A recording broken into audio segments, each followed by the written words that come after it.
e a gente vai conversar com o nosso... A gente vai retomar o contato com o nosso Leonardo... Não, daqui a pouquinho a gente fala com o nosso entrevistado, o Leonardo Leiserovich, que a gente tem aqui antes a conversa para falar das questões econômicas, né, envolvendo o que está acontecendo no Oriente Médio. Nosso convidado, o economista, especialista em gás e petróleo, professor Adriano Pires, sempre conversa com a gente aqui quando tem alguma alteração, né, na questão do petróleo e seus derivados, vai conversar conosco aqui na TMC sobre esse primeiro dia útil, podemos dizer assim, nos mercados, envolvendo petróleo, ações e tudo mais. Professor Pires, muito bom dia. Bom dia, é um prazer falar com vocês da TMC. O prazer é nosso. Bom, já tivemos aí um anúncio de elevação no preço do barril de petróleo nessas primeiras horas, em mais de 10%, né? Estamos falando em 13% nas informações do começo da manhã, $76 o barril. E nos parece que essa é uma consequência meramente logística, né? Porque não há uma declaração dos Estados Unidos, como ocorreu no mesmo dia, naquele mesmo fatídico sábado, 3 de janeiro, né? De que o interesse dos Estados Unidos era pelo petróleo venezuelano. Aqui a gente tem uma outra circunstância, que é a circulação do petróleo pelo Estreito de Hormuz. Daí para frente, o que se pode esperar nessas primeiras horas, pelo menos, professor Pires? Olha, a gente está vendo que ontem o petróleo chegou a bater $80, hoje deu uma recuada para 78, né? E que tá exatamente toda a motivação que você falou é se o Estreito de Hormuz vai estar fechado ou não está fechado. De qualquer maneira, mesmo não estando fechado formalmente, fica difícil você passar com navios de petróleo ali que podem ser atingidos por algum míssil e, enfim, ter algum acidente muito grave. O Estreito de Hormuz hoje é muito importante na logística, como você falou também, do petróleo. Por quê? Porque ele passa mais de 80% da produção do Oriente Médio, né? Arábia Saudita, Catar, Emirados Árabes. E, além disso, esse petróleo que passa ali no Estreito de Hormuz, ele é fornecido basicamente para a Ásia. Em particular para quem? China, Japão, Coreia do Sul. Então esse aspecto logístico está fazendo com que o petróleo tenha tido esse aumento em função dessas duas regiões, tanto a produtora do Oriente Médio, quanto a consumidora, que é a principal consumidora, que é a Ásia. Agora, por que não está subindo tanto como subiu, por exemplo, na guerra da Ucrânia com a Rússia? Por uma razão muito simples. Na guerra da Ucrânia e da Rússia, você tinha uma oferta de petróleo que crescia menos que a demanda. Agora não. Agora você está com a oferta crescendo 3 vezes mais que a demanda. Então, do ponto de vista de mercado de petróleo, não tem por que o petróleo estar a $78, $80. Deveria estar a 60 ou até abaixo de 60. Então, isso cria, na realidade está criando, um certo amortecedor para que você não tenha grandes elevações como houve na guerra da Ucrânia e da Rússia. Queridíssimo Dani Lima, bom dia. Querido Rodrigo, desculpa, rapidinho aqui, deixa eu só falar. Não, vai lá, eu vou depois de você. Bom dia, Adriano, Dani Lima, aqui um prazer falar com você. Sabe o que eu queria aproveitar, caríssimo, sua capacidade de didatismo e edição. Porque pra gente o Estreito de Hormuz é um velho conhecido, mas quem está nos ouvindo pode não entender exatamente o que é o Estreito de Hormuz e por que ele tem essa importância logística global, como estava falando aqui o Felipe. Até qual é o volume de petróleo que passa por ali é alvo de certa discordância, né, entre os especialistas. Eu vou ficar com o maior do Brasil, que é esse cara que você está ouvindo aqui na TMC, o Adriano Pires. E aí queria trazer, depois dessa explicação, dizendo aí o que é o Estreito de Hormuz, para a gente entender assim, qual é o limite de fechamento. Ontem o Irã falou, fechei. No próprio sábado, o Irã falou à noite, fechei, não vai passar. A gente não sabe exatamente, como o Adriano já disse, qual é a extensão da restrição que está tendo por passagem no Estreito de Hormuz e qual é o nível de segurança. Quanto se suporta, digamos assim, esse superávit de produção que você estava mencionando, digamos, tempo de fechamento do Estreito, né? Assim, se ele ficar muito tempo fechado, a gente pode ter um problema de oferta e demanda? Bom, Dani, sempre um prazer falar com você. E, olha, o Estreito de Hormuz, ele tem 33 quilômetros, isso é um estreito mesmo, né?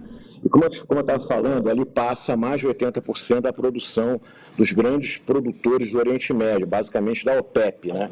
Mas a nível internacional, dependendo do mercado petróleo, ali passa algo entre 20% a 30% do total de petróleo comercializado no mundo. Se a gente falar de 30%, por exemplo, como hoje a produção de petróleo mundial é 100 milhões de barris, você está falando de 30 milhões de barris. E como eu te falei também, o grande consumidor desse petróleo que passa no Estreito de Hormuz são os países da Ásia. Mas aí também tem esse efeito de amortecimento nos países da Ásia. Por quê? Lembra que quando você teve a guerra da Ucrânia com a Rússia, o grande mercado consumidor do petróleo e do gás russo era a Europa. Então, quando a guerra começou, você teve as sanções à Rússia, e a Rússia desviou o petróleo que mandava para a Europa e o gás para onde? Para a Ásia. Então, hoje, a Ásia é um grande consumidor, é o maior consumidor do petróleo russo e do gás russo, em particular a China. Então, também, essa mudança geopolítica provocada lá atrás pela guerra da Ucrânia e da Rússia, também ajuda, né, a que o impacto no preço do petróleo não seja tão grande como poderia ser, algumas pessoas apostando até que o petróleo pudesse chegar a $100. Agora, se você fechar integralmente realmente o Estreito de Hormuz, é um problema seríssimo. A gente está falando, volto a dizer, de 20% a 30% da comercialização de petróleo no mundo. Então, dependendo, obviamente, da duração da guerra, da intensidade da guerra, dos estragos que se façam, o petróleo pode sim atingir os $100. Não é nada espantoso. Mas, de qualquer maneira, eu volto a repetir, eu não acredito que atinja níveis tão grandes como foi na guerra da Ucrânia e da Rússia, em função desse momento do petróleo estar ofertado.